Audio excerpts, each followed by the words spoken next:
12の三条ラジオカフェ。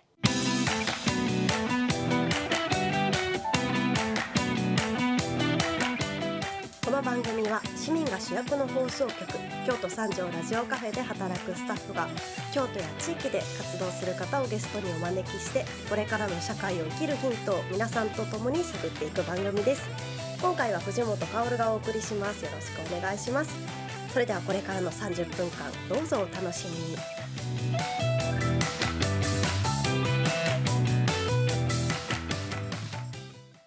さて皆さん、突然ですがアメリカのフィラデルフィアという地域ご存知でしょうか。どんなイメージをお持ちでしょうか。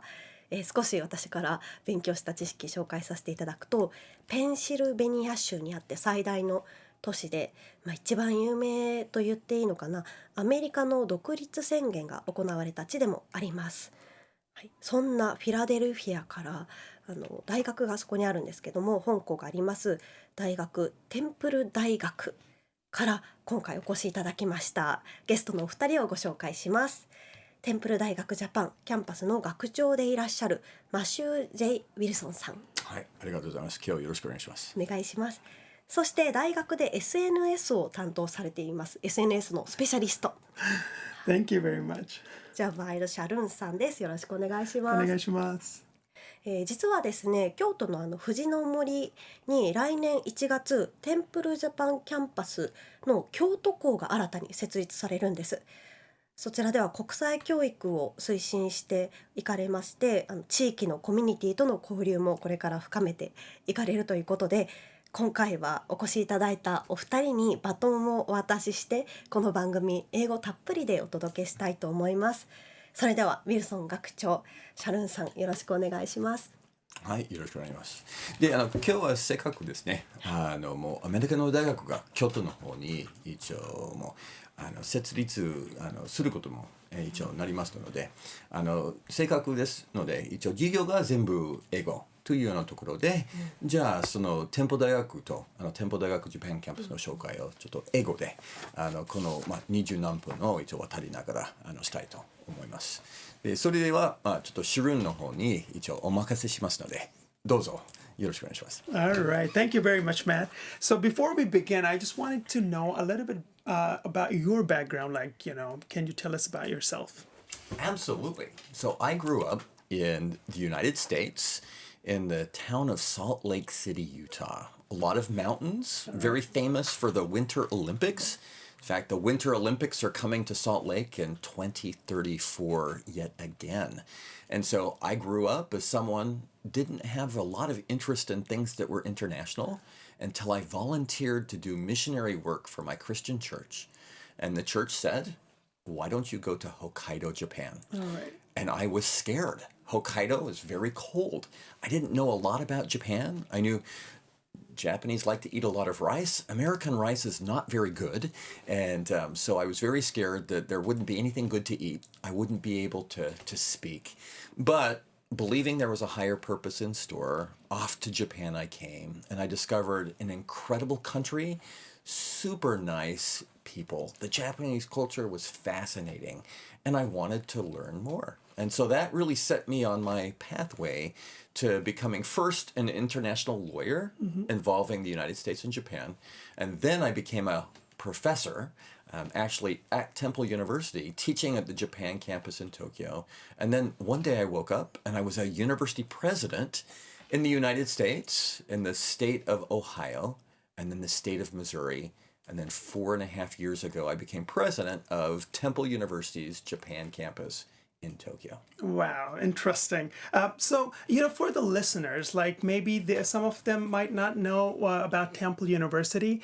Can you tell us a little bit about TUJ or Temple University Japan? Sure. So as we heard at the start of the program today, Temple University was born in Philadelphia, the birthplace of the United States.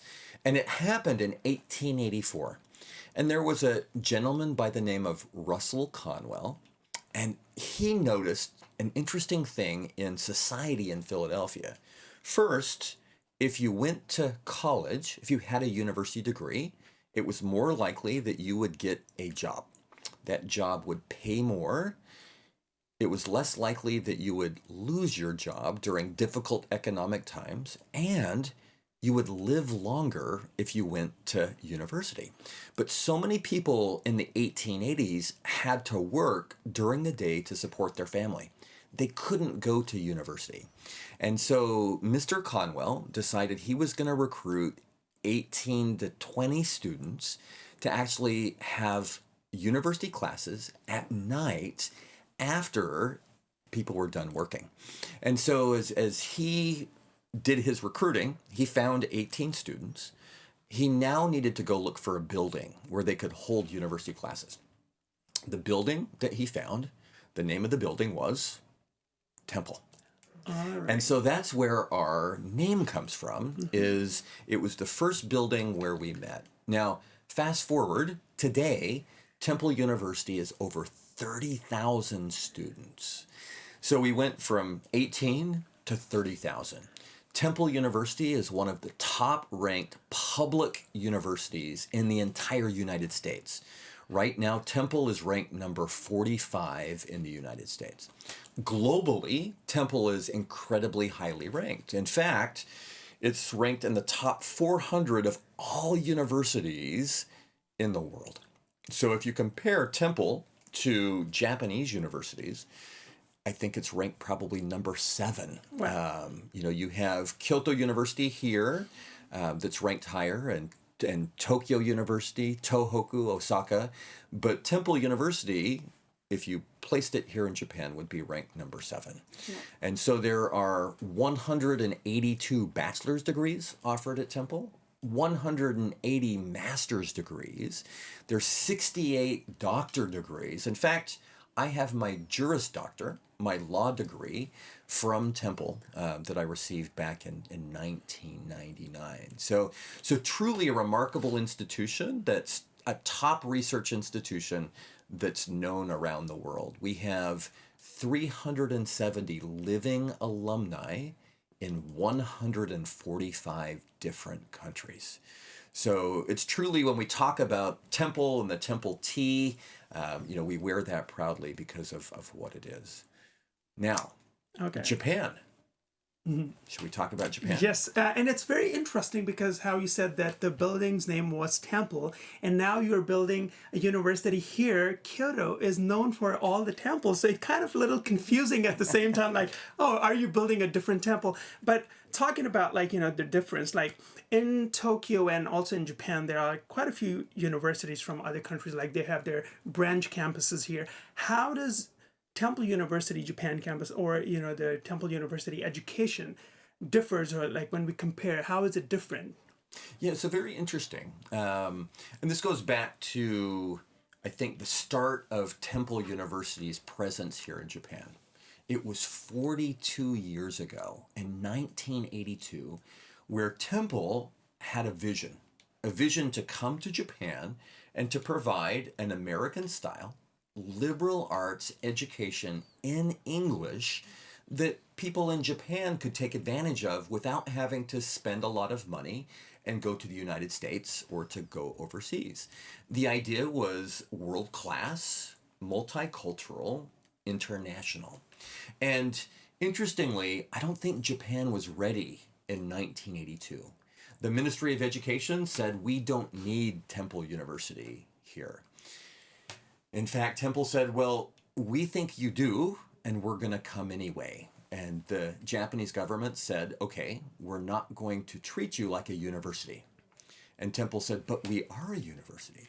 Interestingly, there were 36 other American and foreign universities that followed Temple into Japan in the 1980s and the 1990s. Unfortunately, Japan was so difficult that they're all gone. So before you had, Georgetown and Columbia, Boston University, University of Minnesota, Texas A&M, Oklahoma State, they all packed up and they left. But Temple's motto is perseverance conquers. And because Temple persevered, things have completely changed. So in fact, in 2005, the Japanese government finally recognized foreign university branch campuses, meaning that we were treated as a university. students who came to Temple could receive student visas. Japanese students could get loans from JASO and other Japanese banks. Japanese universities could collaborate with us. Our students could get discount train passes. It's a completely different world. So back in 2005, we had about 350 undergraduate students, maybe about 250 graduate students. So really, a total of 600 students. That was back in 2005. Fast forward to about 2015, Temple had about 800 undergraduate students, about 200 graduate students. Fast forward to today, in the last 10 years, our enrollment has tripled. In the last 4 years, our enrollment has doubled. And so today, undergraduate and graduate, we have 2,800 students. In fact, people are wondering, why is an American institution in Japan growing so quickly when the Japanese universities really are struggling? And I think part of what we do is project-based. It's challenging. It's focusing on critical thinking. It's very international. It's English-based, liberal arts at its core. I think those are the things that are helping drive people to a Temple University education. You can take advantage of the benefits of Japan while getting that American education here.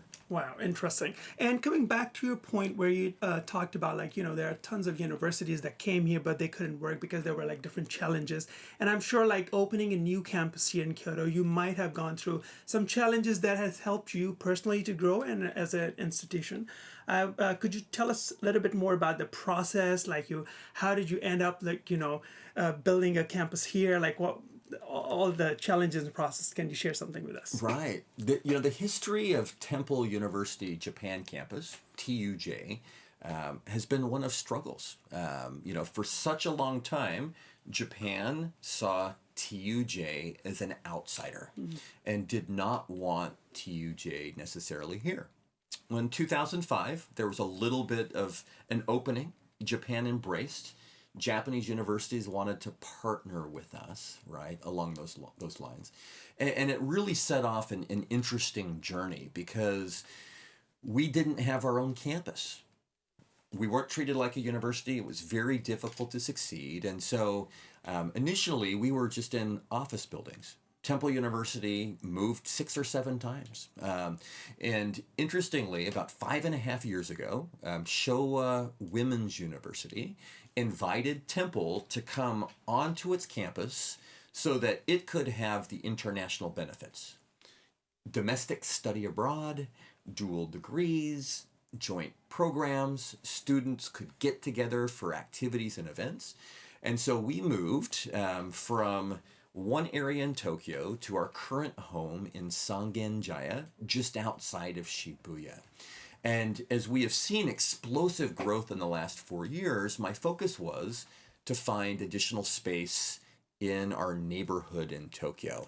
In fact, people laugh at me because recently we acquired a pachinko parlor, a 3-story pachinko parlor, and we turned it into an academic building. So now I have science labs, classrooms, I have faculty offices. We have a fitness center now in a pachinko parlor that is branded Temple, right? And, a year ago, actually about 2 years ago now, there's an entity here in Kyoto, Seibojo Gakuin. It's right over by Fujinomori Station. It's on the same street as the wonderful shrine that we have that's there. And what was truly amazing is there was a junior college there on the campus of Seibojo Gakuin, and it operated for 40 years. There was not enough students to make it work. And so unfortunately, it broke everyone's heart. They closed down this junior college that had been in existence for about 40 years. Seibo heard about Temple.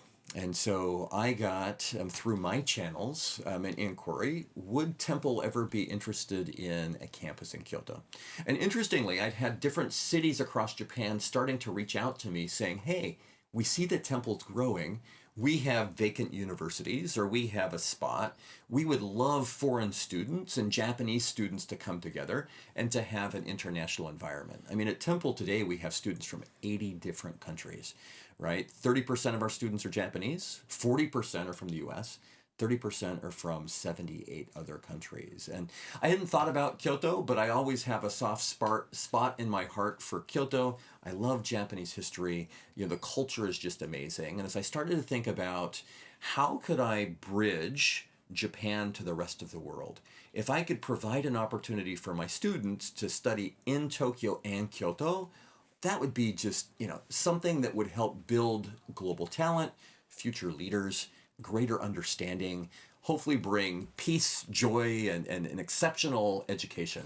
And so from the 1 year from the day that I stepped foot onto that campus by Fushimi Inari Taisha, we signed an agreement with Seibo. Okay. It was celebrated by the governor of Kyoto-fu, the mayor of Kyoto-shi, the consul general of the United States. They were all there to celebrate. And so for the last 10 months, we have been doing construction, we've been branding, and we're opening up the campus starting in January. Wow, interesting. So let's say if there's a student, like, you know, from the US or a Japanese student or from any other country, they want to make a decision like, oh, I want to go to Japan and study. Should I choose Tokyo or Kyoto? How would they decide? Like, what is the difference? Like, if you have to explain, like, you know, for students to make that decision, oh, should I go to Kyoto campus? Should I go to Tokyo campus? What's the difference and what would be the right choice? Yeah, great questions. I don't think there's a wrong choice. Okay. I think, you know, either campus is the right choice. One of the questions you asked earlier, you know, what's the difference of studying at Temple versus another university? Here in Japan, you study in English, but you get your degree from our main campus in Pennsylvania. So everyone graduates from the United States. In Tokyo, we offer 12 full undergraduate degrees. We offer 3 master's degrees, and we offer a PhD that's there as well. So Tokyo is kind of our main campus in Japan, right? And with Kyoto, at least at the start, you know, the offerings are going to be a little more limited. So they're designed for the first-year student, maybe from Kansai, that doesn't necessarily want to go to Kyoto or go to Tokyo, or to go overseas. They can actually start their education here in Kansai, in Kyoto, and take a year, maybe a year and a half of their courses actually here. For students that want to have more greenery, more exposure to actual temples, you know, I think more exposure to the rich historical traditions to gain a true understanding of Japan, I think Kyoto is just an incredible place to be. There's just this enchantment of this city that I want to introduce to the world beyond just coming here as a tourist, right? Mm-hmm. You know, we talk about over-tourism, but, you know, I want people to come and really gain an understanding of what they are. At our Kyoto campus, we'll have some unique Kyoto-flavored classes.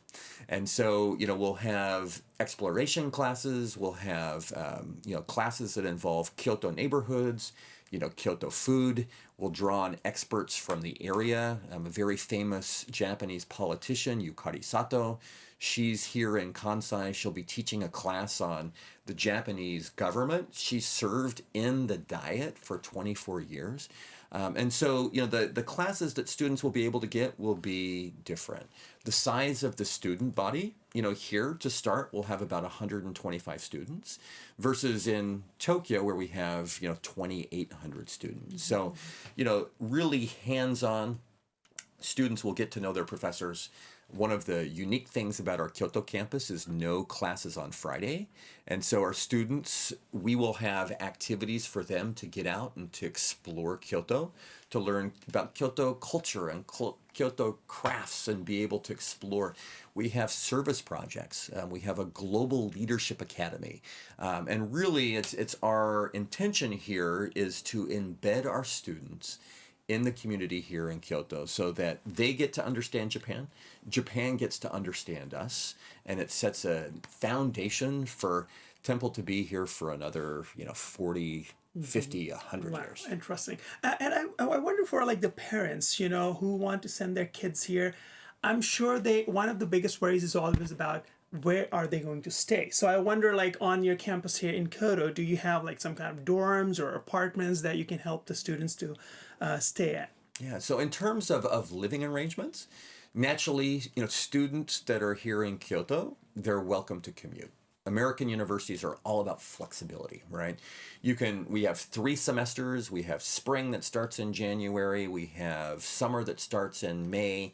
We have fall that starts in September. Students can start any semester. They can choose any major. They can change their major. They can do 2 majors. They can do a minor. Really, it's as flexible as can be. Housing is the same way. If the students want an immersive international experience, we have about 130 single apartments that are lined up for our students. In fact, we have just rented 2 brand new buildings about a 3-minute walk away from our campus. Our mascot is an owl, right? Back to the original story, right? Our students studied at night. Owls come out at night. And so we're called the Temple Owls. And so these new apartment buildings, because we've rented the whole building, we're calling these the owl nests. And so the students can stay in the owl nests, have their own apartment. They can walk to campus very easily. We've rented 40 apartments in another brand new building that's about a 10-minute walk away from JR Kyoto Station. That's not too far away from that as well. And so we're very excited to being able to offer these type of things. And imagine, if you will, you're a student here in Kyoto or in Osaka, being able to live in an apartment that's full of students from the US, from different countries around the world, being able to improve your English at a very affordable price without having to go overseas. So it really is living overseas within Japan. All right, talking about improving English, because I know like after listening to you today, I'm sure there are a lot of students who are interested, and I've met a lot of Japanese students who want to go to America, or they can understand English, but when it comes to speaking, they kind of feel sometimes intimidated, like, oh, I'm not really good at speaking. I want to join the school, I want to go, but I'm scared, like, will I fit in? So I wonder if you have like programs there for students who are good at English, but they don't have the courage, they don't have the confidence. Do you have any programs where you can help the students to, blend in and, get into this international education? Absolutely. One of the things we do in Tokyo is for junior high, high school, even sometimes elementary school students. We have special programs that we run during spring break in March or summer break during August.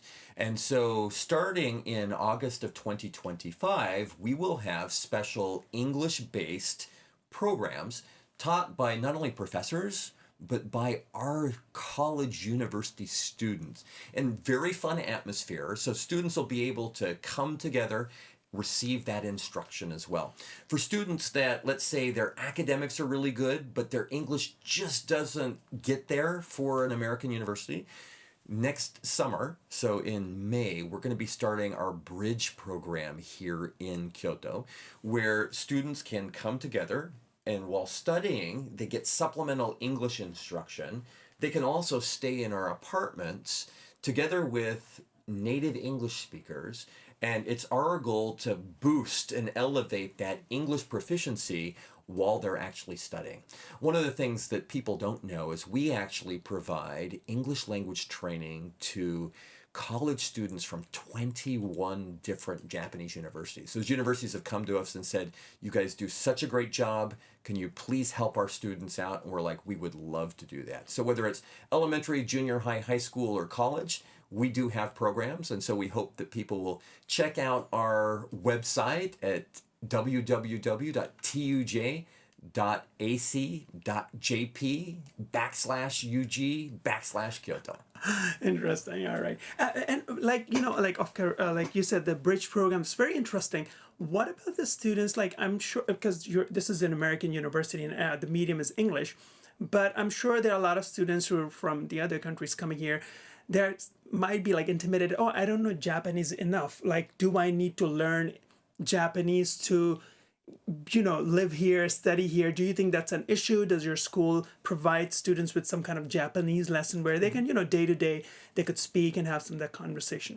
Yeah, one of the great things is because we are an American university, it's all in English. So most of our students come from overseas. 70% of our students are from overseas, and most of them don't speak Japanese. But in coming to Japan, what a great opportunity to learn Japanese. So Temple actually, I think, has more Japanese language learners than any four-year university in the United States for sure, and maybe even around the world. And so we have a comprehensive Japanese language program where we can plug students in, and whether it's beginning Japanese to advanced Japanese, you've got the opportunity at TUJ through Temple University to study in English while also honing your Japanese skills.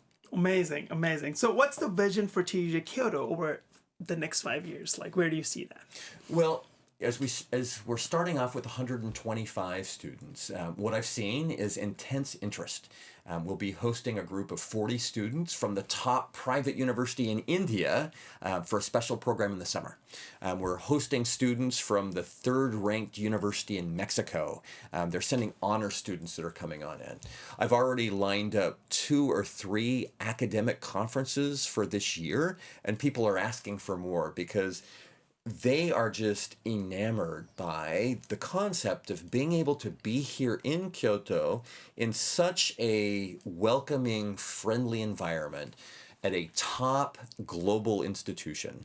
And so over the next 5 years, I see our student body growing. I see us becoming a community center. I see us plugging into the community and serving through our students and also elevating international education in Kyoto and in Kansai to a level that has not been done before. So we're incredibly excited about the opportunities and what we have going forward. Amazing. Last question. I want to join, I want to visit the campus. Is there a way we could do it or where to sign up for that? Can you tell us something about it? Absolutely. We have for the community an open campus and tours that are happening on Saturday, January 25th, starting from noon to about 6 p.m. We have an open campus that you can register for on our website that will be starting at 2 p.m. And almost on a monthly basis, we'll be having an open campus. Individual tours are possible as well. Check us out on the website. Contact us. We would love to welcome you here. All right. Thank you very much. Thank you. はい、さあということで英語たっぷりでお届けしました。お二人どうでしたか？楽しかったです。Excited. Thank you for coming.